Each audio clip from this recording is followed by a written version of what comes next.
नमस्कार दोस्तों। तो आज हम बात करेंगे सनराइज़र हैदराबाद की। जानेंगे सनराइज़र हैदराबाद में क्या कमज़ोरियाँ हैं, क्या ताकत है, उनकी प्लेइंग स्क्वाड किस प्रकार से है और इस साल एसआरएच वाले किस प्रकार से खेलेंगे और उनके कप्तान कौन हैं नए और डिप्टी कौन है उनके, इस बारे में हम इस एपिसोड में जानकारी लेंगे। और ये हमारा आखिरी एपिसोड है स्क्वाड्स के बारे में। उसके बाद कुछ समय बाद हमारे प्रीव्यूज़ आएंगे। तो आइए शुरू करते हैं।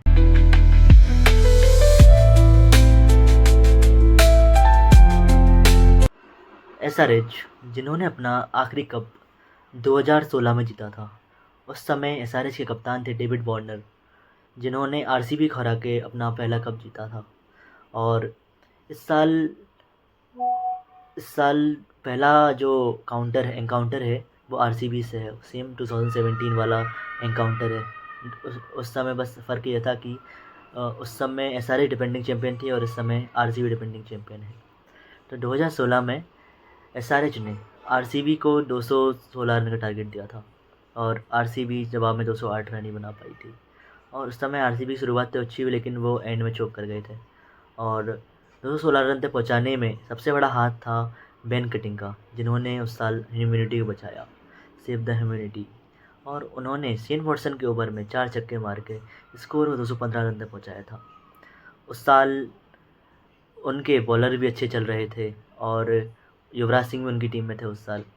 और हम सब लोग विपुल शर्मा को भूल गए होंगे, जिन्होंने एबी डिविलियर्स से सबसे बड़ा विकेट उन्होंने लिया था, एबी डिविलियर्स का, जो आरसीबी का टर्निंग पॉइंट था। उस साल सिर्फ विराट कोहली और एबी डिविलियर्स और गेल जो उनकी टीम के बड़े खिलाड़ी थे, और फाइनल में सिर्फ विराट और गेल ही चले थे और एबी डिविलियर्स सस्ते में आउट हुए और आधे से ज़्यादा खिलाड़ी उनके सस्ते में आउट हुए। तो टीम लाइन क्रॉस नहीं कर पाई थी उस साल। और उस साल एसआरएच अपना पहला टूर्नामेंट जीती। उस साल एसआरएच में बड़े खिलाड़ी भी थे, केन विलियमसन, ट्रेंट बोल्ट, ये लोग भी थे। आइए जानते हैं कि एसआरएच की प्लेइंग स्क्वाड क्या है इस साल की। तो एसआरएच के पास इस साल है ईशान किशन, जो एसआरएच के इनिशियल मैचेस में कैप्टन है, क्योंकि पैट कमिंस इंजर्ड हैं और उनको क्लियरेंस नहीं मिला है अभी तक। तो शुरू के 5 मैच में तो वो अनुपस्थित रहेंगे, इसलिए लगता है कि 5 मैच ईशान किशन कप्तानी करेंगे। और उनकी टीम में है Aniket Verma, Smaran Ravichandran, Salil Arora, Heinrich Klaasen, Travis Head, Harshal Patel, Kamindu Mendis, Harsh Dubey हैं, क्रेन्स फोलेरा, Liam Livingstone, David Payne, Abhishek Sharma, Nitish Kumar Reddy, Abhishek Sharma जो बिग गन है, पैट कमिंस जो अभी शुरुआत के मैच के लिए अब अवेलेबल नहीं रहेंगे, शुरू के कुछ मैचेस के लिए वो इंजर्ड हैं तो अवेलेबल नहीं है। निशान अंसारी, जयदेव उनादकट, ईशान मलिंगा, सकीब हसैन, ओमकार तरमले, अमित कुमार, प्रफुल्ल हिंगे और शिवम मावी, ये है उनके स्क्वाड में। और उनके स्क्वाड में है ब्रेंडन कार्स, जो एक शानदार बॉलर गेंदबाज हैं। सारी की टीम दिख तो सही रही है, बस उनकी बॉलिंग में काफ़ी कमजोरियां नज़र आती हैं, क्योंकि इस साल अब पैट कमिंस भी इंजर्ड हैं। तो उनकी बॉलिंग है जो उनको हरवा सकती है। तो उन लोगों को अपनी गेंदबाजी के ऊपर खासकर ध्यान देना पड़ेगा। बल्लेबाजी में तो उनकी बल्लेबाजी तो बहुत मजबूत है, क्योंकि उनके पास ईशान है, ट्रेविस हेड है, क्लासेन है, अभिषेक शर्मा है, अनिकेत वर्मा जो अच्छे फिनिश करते हैं। तो बल्लेबाजी में तो कोई कमी नहीं है उनके पास बस गेंदबाजी की कुछ लाइन ढूंढनी पड़ेगी उनको, कि कौन उनके लिए घातक गेंदबाज साबित होगा, कौन उनके लिए प्लस पॉइंट साबित होगा गेंदबाजी में। बस वही चीज़ एसआरएच को फाइंड करनी है। एसआरएच ओवरऑल एक गुड टीम रही है हमेशा, और 2024 में तो बहुत पॉजिटिव क्रिकेट खेले, फाइनल तक पहुँचे। बस वो फाइनल में ही चोक कर गए थे। 2018 में भी फाइनल तक पहुँचे थे।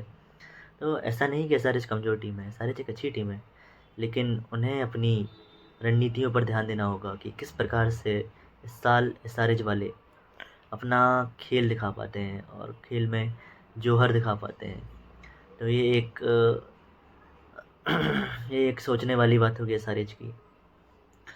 और अब हम बात करते हैं एसआरएच की प्लेइंग 11 किस प्रकार से हो सकती है। तो एसआरएच की प्लेइंग 11 में सबसे पहले तो उनके कप्तान है ईशान किशन, और उनकी टीम में ट्रेविस हेड और अभिषेक शर्मा ओपन करते नजर आएंगे। ईशान नंबर 3 पे खेलेंगे।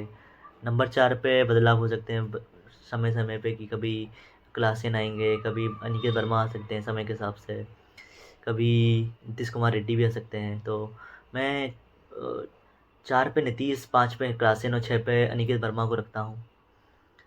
7 पे हम कमिंडू मेंडिस को खिला सकते हैं।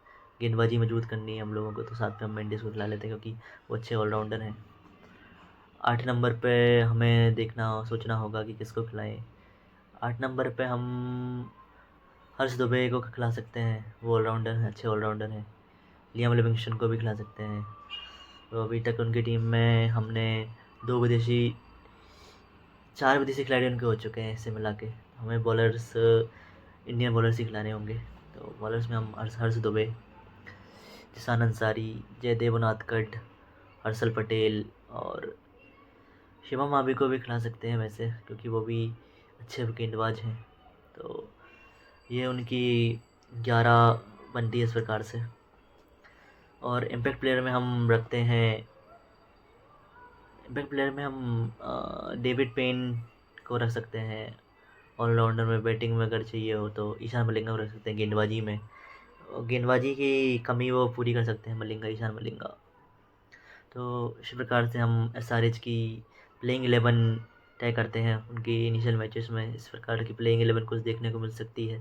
बाकी हम देखेंगे 28 तारीख को किस रणनीति से एसआरएच उतरेगी।